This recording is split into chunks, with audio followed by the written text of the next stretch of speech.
On.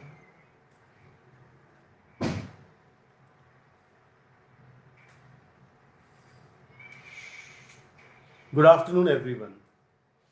I am Dr. Sudhir Kumar Tyagi, neurosurgeon from Apollo Hospital, New Delhi.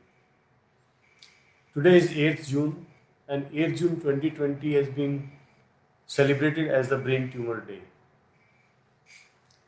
This Brain Tumor Day celebration was started by German Neurosurgeons Association, and idea was to help the patients of the brain tumor problems, how to diagnose them early, how to support them in their treatment, and how to share the ideas of the neurosurgeons among themselves to get the best of the result in the brain tumor surgeries.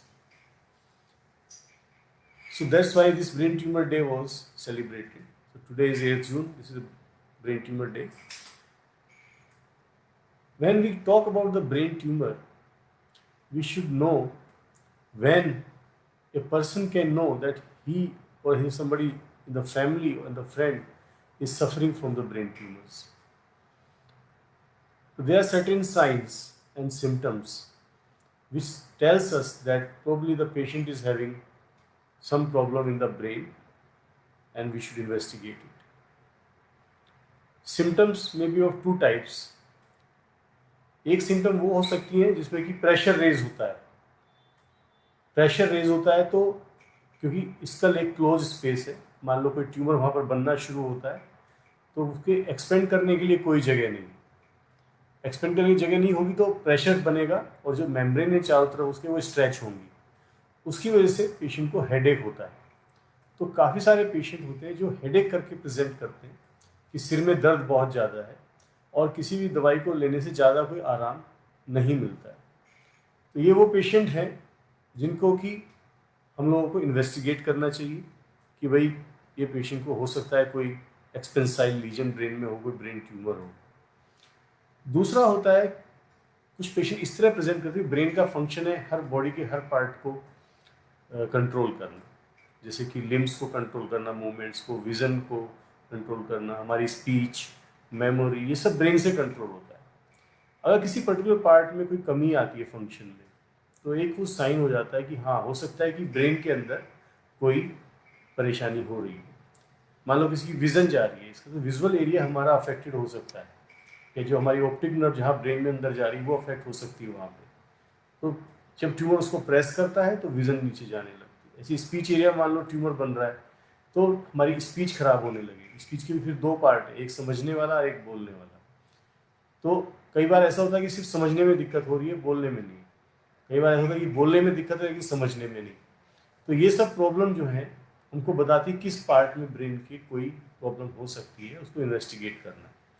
तो इनको हम brain tumour को इस तरह से हम suspect करते हैं सिम्टम्स के बेसिस पे. और फिर जो गोल्ड स्टैंडर्ड है कंफर्म करने का कि कैसे हम कंफर्म करें कि क्या डायग्नोसिस है, तो कंफर्म करने का तरीका जो बेस्ट है वो है एमआरआई. आज की तारीख में gold standard investigation is MRI brain, और स्पेशली कॉन्ट्रास्ट एमआरआई ब्रेन, जिसमें कि हम लोग अच्छे से डेलिनेट कर सकते हैं किसी भी ट्यूमर को कि किस तरह का ट्यूमर है. तो ये सब चीज़ें समझने के लिए कि भाई कब हमें सस्पेशन होता है, कैसे हम उसको कंफर्मेशन करते हैं, ये बेसिक नॉलेज एक आम आदमी को है.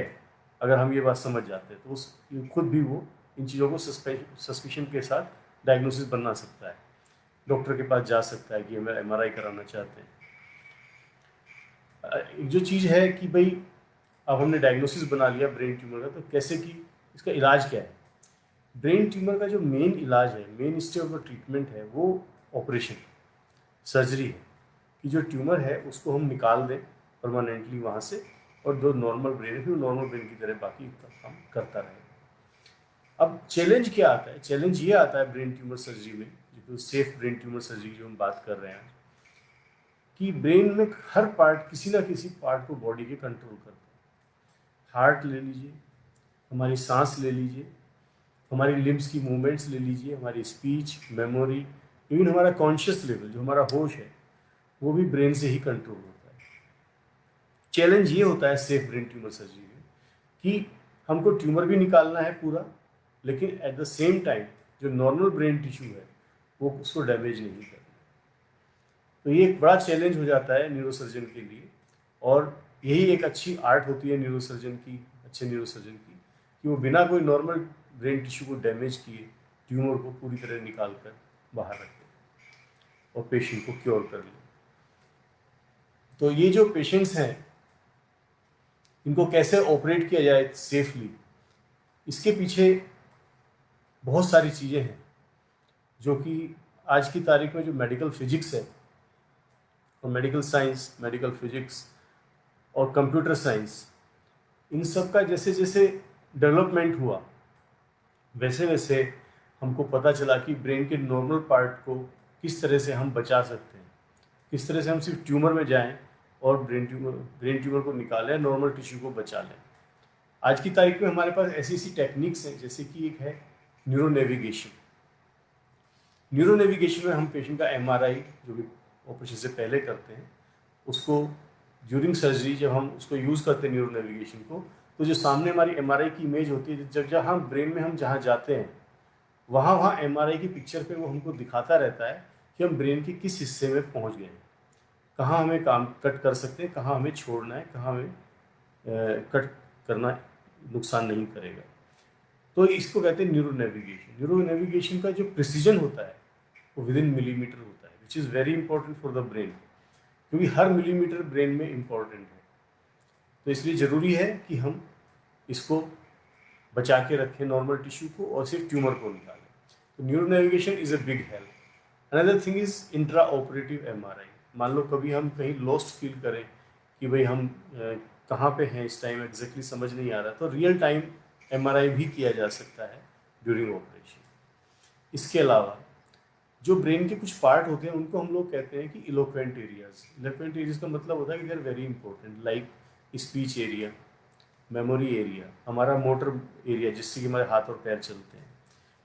इन इलोक्वेंट एरियाज को बचाने के लिए स्पेशल एमआरआई किए जाते थे, फंक्शनल एमआरआई, जो हमको बता दें कि वो ट्यूमर से कितनी दूर है और हम उनको कैसे बचा सकते हैं। इसके अलावा एक चीज़ होती है awake क्रेनियोटमी।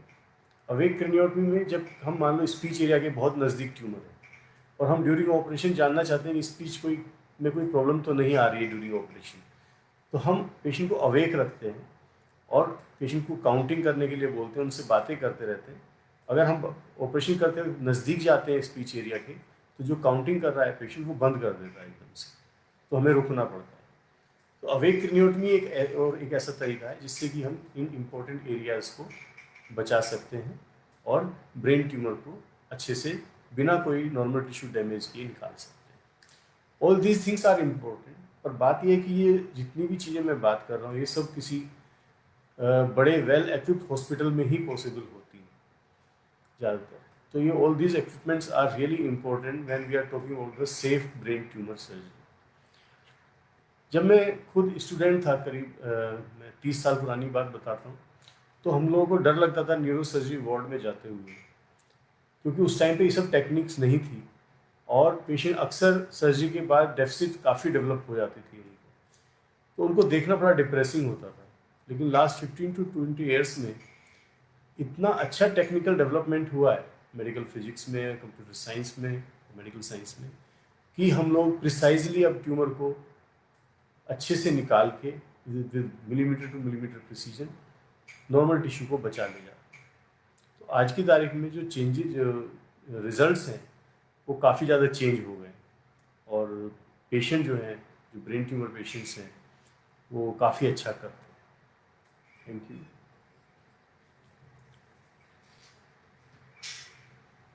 There are some questions here.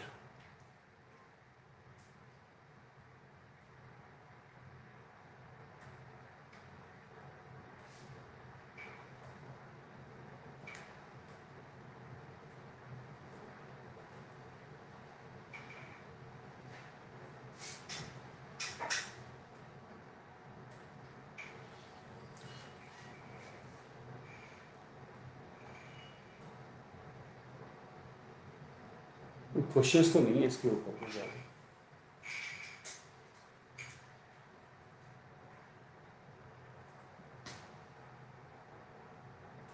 No questions here also. And कर दो सर। एंड कर दो।